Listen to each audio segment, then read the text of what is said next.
Welcome to Confronting Injustice, stories designed to inform, educate, and challenge our opinions and our values. I am your host, Linda Solomon, and my co-host, James Watson. Yes, it's our pleasure to introduce today's guest, Lynn Currier, who is an educator and the founder of Skweda Solutions, a consulting company, if I'm correct, consulting company that is concerned with confronting injustice. Mm-hmm. The name of our program, Confronting Injustice, speaks for itself.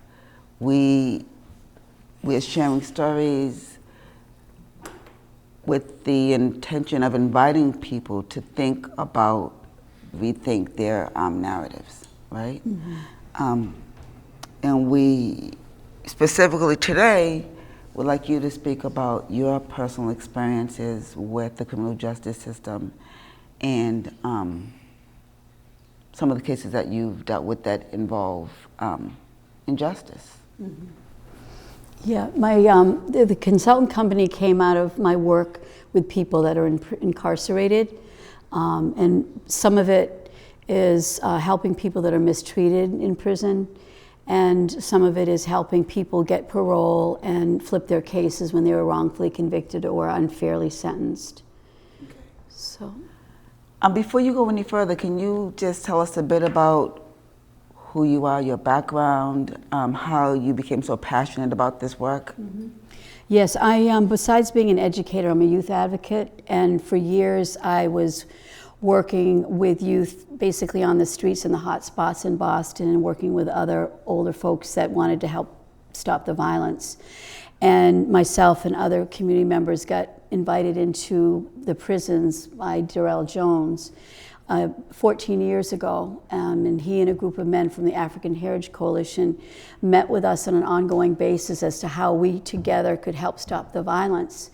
So I became much more aware of what happens behind the wall, and what I noticed was that the conditions and the treatment, the men that were the most outspoken, intelligent, articulate, getting our attention and our respect, were being targeted actually by a lot of COs or staff that felt threatened by that. And so I ended up becoming an advocate for those men. And after working with them and helping them when they would get framed essentially and put in segregation, it just grew into working with a group of activists that were working with me. And then from there, I helped people get parole. And then most recently, I helped someone flip his case after 33 years of a wrongful conviction. Thank you. Why is it important to share your experience and information about wrongful convictions with the general public? Well, as you well know, it's far too common, and it's common for a lot of reasons we can go into. But statistically, there are about 100,000 people in this country right now that are in prison and wrongfully. So it's a huge problem that needs to be addressed. Everybody, including those in the system, know that it exists. And I believe that they know why it happens. A lot of it, we all know, is pure racism. It's predominantly people of color, especially black and brown folks. And, also, low-income white folks, but predominantly people of color.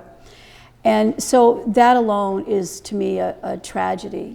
People's lives and their families' lives are virtually destroyed for decades. And it's just unacceptable because it can be prevented. And the racism within the system needs to be routed out.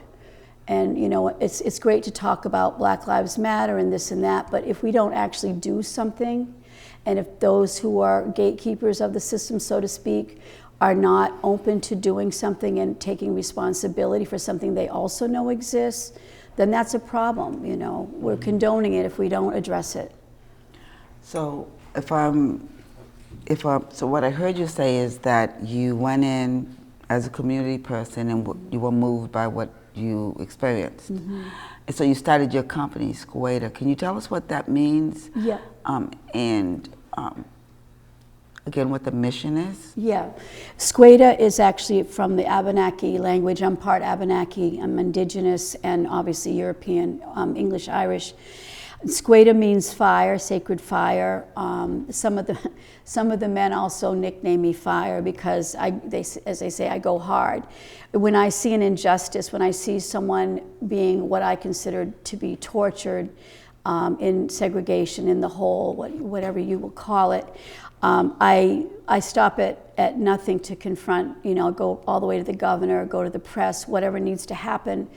I can't sleep at night knowing that there are people suffering like this. In a country that touts, civil rights and human rights around the world, for us to actually be torturing people for very, very minor things, and sometimes it's actually a vindictiveness of some of the staff in the prisons with people that have just spoken up about things that they see. That I can't sleep at night knowing that this is going on. It's just wrong. And I think the average person would be as outraged and disturbed by it as I am. So I feel if I'm not a voice for it and I know about it, then who is going to be a voice for it? It seems, well, it's, it sounds like, how could that be true? Mm-hmm. I just think that there are many people, and if I didn't have a bit of experience with that population, I probably would really question, is that true? Is the abuse really that bad in prison? Mm-hmm, mm-hmm. Like, what do you say to people who think that, oh, she might be exaggerating? Yeah. Well, I always say this. There are good people that are just doing their jobs, that work for the DOC, as James can attest to. But what I've seen and what I've been told by countless men over the years that I've worked with is that there's a good high percent, some have said as many as 80%, that are not necessarily sympathetic, empathetic people that are working on helping people to rehabilitate or change their lives or just live in a decent way in a very, very difficult situation. I've seen a lot of people that were clearly very unhappy people that take it out on those incarcerated, that it sort of makes them feel better in the world. People will say this, and I think it's true. A lot of them, have applied to be police officers and they didn't pass the test, and they end up in, working in the DOC. Also, we have vets, and I'm I care very much about veterans. And what happens is they'll come right off the plane from Afghanistan or wherever, and they're given priority to have a job in the corrections. To me, the last thing someone with PTSD should do is to go into a prison and work with our own people, because then our people are considered more like the enemy. And sometimes in the prisons, especially Sousa, the Max, to me, it's like a POW camp. It's not what it's supposed to be. It's not what the taxpayers are paying for. It's interesting. So as a co-host, James, you spent 41 years wrongfully convicted. What are your thoughts about what Lynn is saying? She's absolutely correct. And for me, for actually living that and experience in that situation, But I'd like to ask, is prosecutorial misconduct in the criminal justice system commonplace, and how do you know? Mm-hmm. Yes, just in Suffolk County, the Boston area alone, I think it's 83% of the wrongful convictions have been by this misconduct. What I've seen over the years, and I think anyone who's at all aware of the judicial system, if you want to call it that, is that there's a real emphasis, I guess, on finding the criminal or finding the perpetrator of a crime. And what happens far too often is, like what happened with you, James, is that they'll grab the first person they think they can prove something, they can get something on. And what we've seen over the years, and I've seen most recently, is racism has a big part of it. The people that often get brought into into prison convicted of crimes that they didn't do is that maybe they didn't have the resources, their family didn't have the resources to get a good lawyer. That's what I hear a lot, is the legal, the legal help is not good. And so the prosecution takes advantage of that. And I know there's been coercion of witnesses. There's been many, many different things where people are just sort of railroaded into prison without what I would consider fair trial. The other thing that's a big issue is plea bargains. As you know well, a lot of black folks, young black and brown males, will plea out for something they did not do. I know some personally because they're afraid they're going to get an all-white jury or a predominantly white jury, which is also a big problem that I've been fighting. Mm-hmm. And when I say fighting, I talk to people in those positions too. I've talked to the commissioner at length of the jury system. I've talked to the chief justices, we've had Zoom meetings, and I've talked to them about how can we get fairer juries that are juries of people's peers, because nobody should go to prison when they're innocent because they're afraid if they go in front of a jury, they're going to get life or they're going to get 30 years as opposed to 10. It's obscene. And for anyone, especially a white person, I'm obviously white, I'm mixed, but for any white person to think that there's not an unfair playing field here is more than naive. To me, it's irresponsible. We all know our history. We all know what we're all dealing with. And you have to put yourself in the position of a black and brown youth that's being pulled into the system. Lynn, I heard you talk about one of your cases, Corey Glover. Yeah. Glover. Can you share? Yeah, he's a prime case. I joke with him. He's like the poster boy of racism in the criminal justice system, or some people call it criminal injustice system. People that have been wrongly convicted affectionately call it that. But Corey was an 18-year-old kid. He was a high school kid when he was approached on the street by someone who was a known gun-carrying drug dealer, and he defended himself. Sadly, the guy was injured and went to the hospital. The hospital emergency room was closed. The young man died. Corey got, they tried to get him for first-degree murder, and then they got him for second. I believe he never should have gone to prison at all. We just flipped his case after 33 years. He's now 51 years old. And what happened was we uncovered, or I ended up finding jurors from his case at that time. It was 30 years ago. And that's one of the things that your company does. Yeah. And it's something that, if you're a lawyer, you need permission from a judge to talk to to jurors from years ago. But if you're an everyday person like I wasn't even doing this for work. It was something I did because I cared about his case. And but anyway, I found some of the jurors, and we were very lucky. We found one that was a 72-year-old white woman who was very distraught about the whole experience she had because she felt browbeaten into being on the jury. She said, I own it. I had some issues around racism. I was brought up in an all-white town. I had that programming.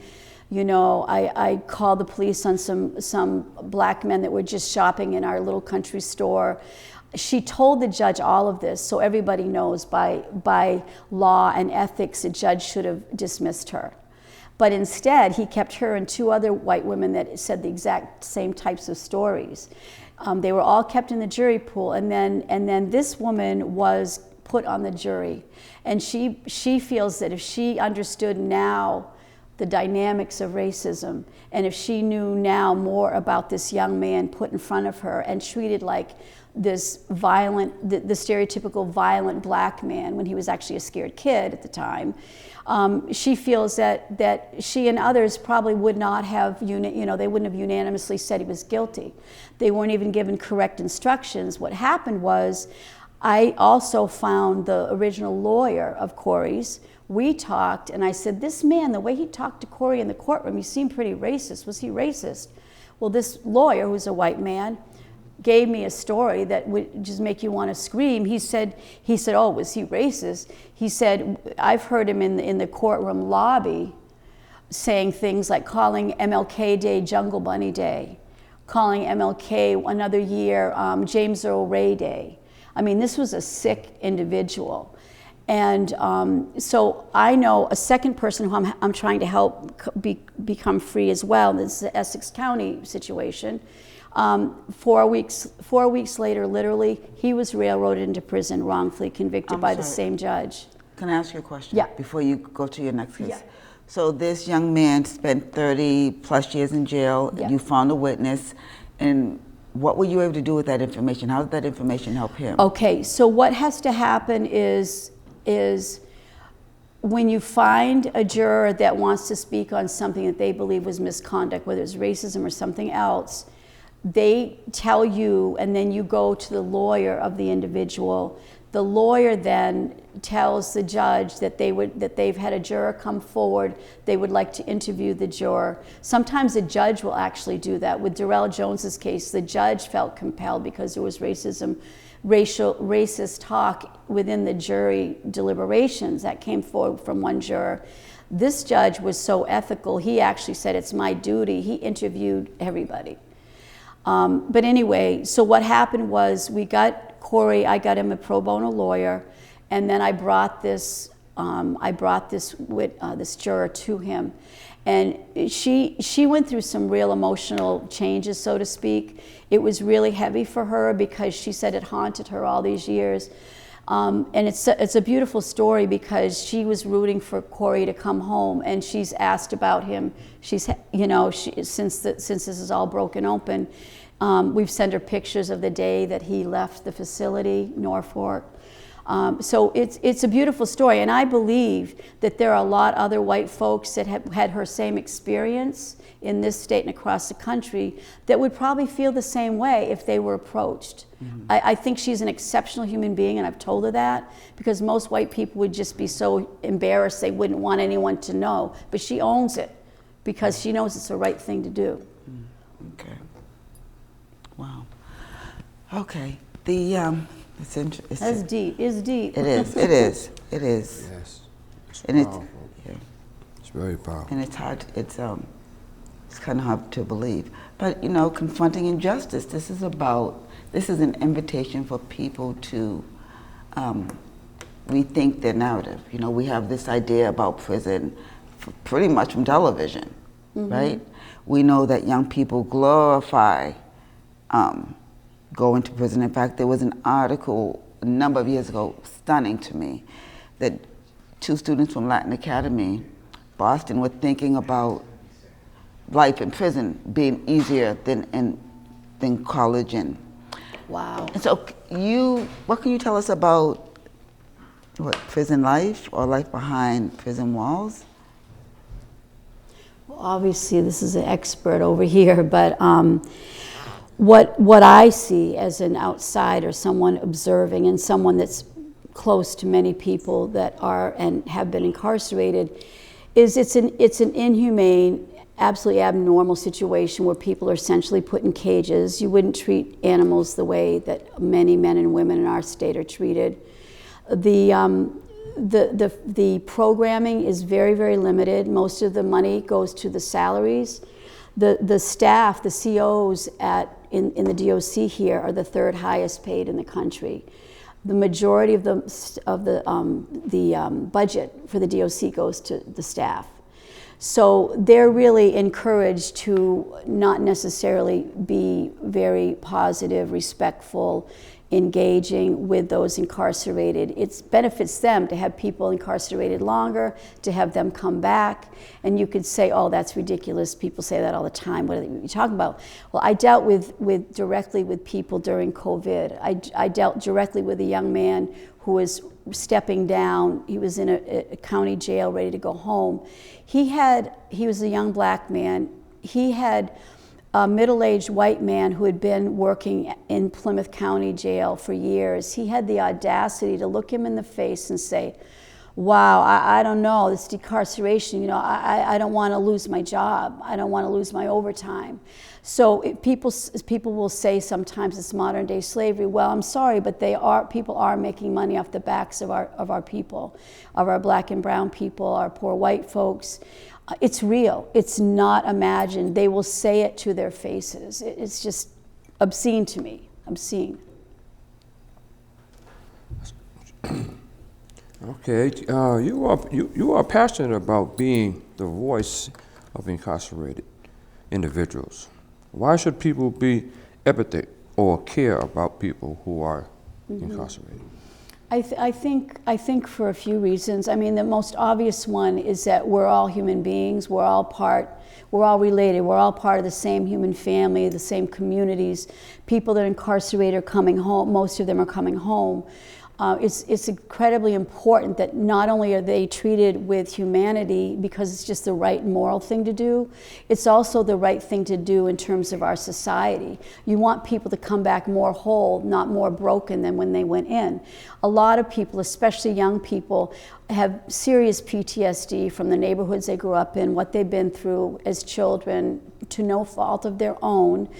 And it becomes worse when they're incarcerated because it's not a nurturing environment. The people that I've seen come home as healthy, and whole, as many, are people that did a lot of work on their own, and somehow they navigated it in a way that they were around enough positive people that they were able to navigate it. But a lot of these young kids come in, I've been told, and I know you've seen it, they come in and they're so confused and they're so angry and they still don't get it. It's because they didn't have that nurturing and guidance growing up. So, it's imperative that we do what we're supposed to do with our tax dollars. The other thing is monetarily. For people that don't really care, which shame on them, but they don't care, they got to care about the tax dollars that are being misappropriated. It costs more to keep someone in prison for a year than go to college. I mean, what does that tell you? We're spending all this money and people are coming home with PTSD and depression and not given the resources they need. They have to scramble to figure out how to get a place to live, how to get their ID. Other countries, not all, but many countries, they make sure you have everything in place or you can't leave. Here it's the opposite. It's set up for failure. So, we, for moral and social and even financial reasons, we need to care. There's just no excuse not to care. Absolutely. I'm thinking about, have you done any work with the Exonerated Network or the Innocent Project?